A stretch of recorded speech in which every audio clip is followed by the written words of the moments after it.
बड़ी खबर आपको बताने, नई शिक्षक नियमावली पर सियासत जारी है। शिक्षकों के समर्थन में भारतीय जनता पार्टी उतरी है। शिक्षकों की मांग पुरानी है। बचौल की तरफ से कहा गया है, हम लोग शिक्षकों के साथ। कांग्रेस ने भी शिक्षकों का समर्थन किया है। शिक्षकों की मांग जायज है, समर्थन करते हैं। उग्र आंदोलन की जरूरत नहीं है। राजेश राठौड़ की तरफ से ये बयान सामने आए हैं। शिक्षकों की बात सीएम तक पहुंचा दी जाएगी, ये बात भी उनकी तरफ से कही गई है। तो बड़ी खबर इस वक्त की आप तक पहुंचा रहे हैं। नई शिक्षक नियमावली पर अब सियासत जारी है। शिक्षकों के समर्थन में अब बीजेपी और कांग्रेस दोनों ही उतर चुकी है। शिक्षकों की मांग पुरानी है। हरिभूषण ठाकुर बचौल की तरफ से कहा गया है, हम लोग शिक्षकों के साथ हैं। कांग्रेस ने भी शिक्षकों का समर्थन किया है। खुलकर उन्होंने कहा है कि शिक्षकों की मांग जायज है और आगे भी हम उनका समर्थन करते रहेंगे। हम लोग शिक्षकों के साथ हैं और जो टेट और स्टेट एबिलिटी टेस्ट पास किए हुए हैं उन छात्रों के साथ हैं और सरकार निश्चित रूप से उन लोगों के साथ अन्याय की है, उनके सारे आंदोलन का समर्थन करेगी भारतीय जनता पार्टी। निश्चित रूप से पुरानी मांग रही है और आपको याद होगा कि 1500 से यहाँ तक बढ़ा है। फिर हम लोग विचार करने ही वाले थे, तो अब तो सरकार ऐसी बन गई है जिसको शिक्षा शिक्षक इस सब से कोई लेना देना नहीं है, केवल समीकरणवादी और तुष्टिकरणवादी हैं। तो देखिए उनके आंदोलन को हम लोग समर्थन करेंगे।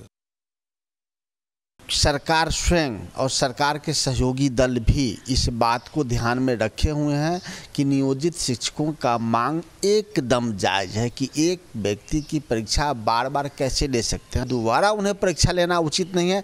तो उन्हें राज्यकर्मी का दर्जा बिना शर्त मिलना चाहिए। चूँकि वो राज्य सरकार के अधीन ही काम कर रहे हैं, तो मुझे लगता नहीं है कि उनको धरना प्रदर्शन करने की आवश्यकता होगी। सरकार उनके मांग पर गंभीरता से विचार कर रही है।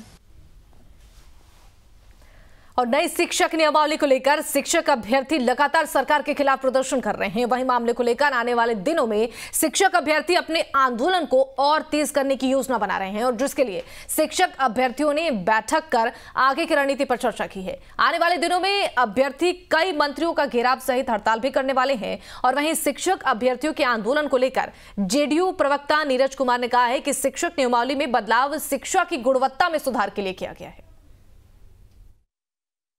राज्य सरकार के मंत्रिपरिषद ने शैक्षणिक गुणवत्ता के लिए और बड़े पैमाने पर शिक्षकों के का नियोजन करने के लिए, उनकी भर्ती करने तो ये प्रक्रिया बनाई है। अब उस संबंध में लोकतांत्रिक तरीके से किसी को असहमति है तो सक्षम जगह पर देना चाहिए, लेकिन राज्य हित में, शैक्षणिक हित में और देश के अंदर में जो शिक्षा को जो बाजार के हवाले किया जा रहा है, ऐसी स्थिति में सबको एक दूसरे पर भरोसा करना चाहिए। और इसी खबर पर ज्यादा जानकारी के लिए हमारे साथ संवाददाता सनी लाइव जुड़ गए हैं। सनी, देखिए जिस तरीके से नई शिक्षक नियमावली में बदलाव हुआ है उसके बाद से ही लगातार इसका विरोध किया जा रहा है शिक्षक संघ की तरफ से, लेकिन अब देखिए सत्ताधारी पार्टियों का साथ भी इनको मिलने लगा है। बीजेपी और कांग्रेस की तरफ से भी अब इन्हें सपोर्ट मिल गया है।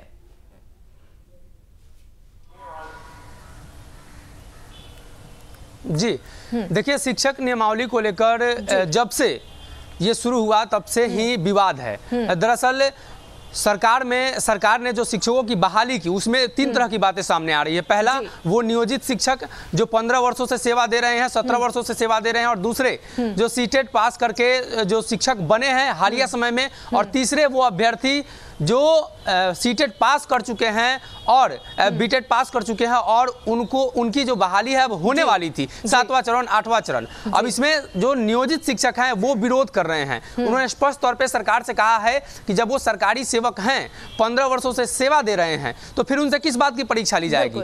अगर इसमें परीक्षा लेने के बाद कोई शिक्षक फेल होता है फिर भी वो पढ़ाएगा तो इस परीक्षा का क्या औचित्य है। वही दूसरी तरफ जिनका नियोजन 7वें 8वें चरण में होने वाला था उन पर अब कहीं ना कहीं संशय की स्थिति है, तो वो भी नाराज हैं। तो शिक्षकों ने पिछले दिनों एक बैठक की, एक सम्मेलन किया और उसमें सरकार के घेराव की बात कही, सरकार के मंत्री के घेराव की बात कही और कहा कि बड़े हड़ताल पर वो जाएंगे। इसके पहले भी उनका हड़ताल हो चुका है। अब इसको लेकर सियासत तेज है। भाकपा माले उस मंच पर मौजूद रहती है। कांग्रेस ने कहा कि शिक्षकों के हित में फैसला होना चाहिए, नियोजित शिक्षकों के वो पक्ष में है इसलिए कि वो सरकारी कर्मी हैं, तो राज्यकर्मी का दर्जा देने में उन्हें क्या दिक्कत है। वही दूसरी तरफ भारतीय जनता पार्टी ने भी इसका समर्थन किया और कहा कि राष्ट्रीय जनता दल ने वादा किया था और अब उस वादे पर उन्हें उतरना चाहिए। जनता दल यूनाइटेड ने स्पष्ट तौर पे कहा है कि सरकार ने जो बातें कही है और अब जो बहाली नियमावली आई है वो गुणवत्तापूर्ण शिक्षा के लिए है। अगर शिक्षक चाहते हैं कि उन्हें किसी प्रकार की परेशानी है, शिक्षक चाहते हैं कि अपील करे, तो वो कहीं भी जा सकते हैं। जदयू ने स्पष्ट कहा है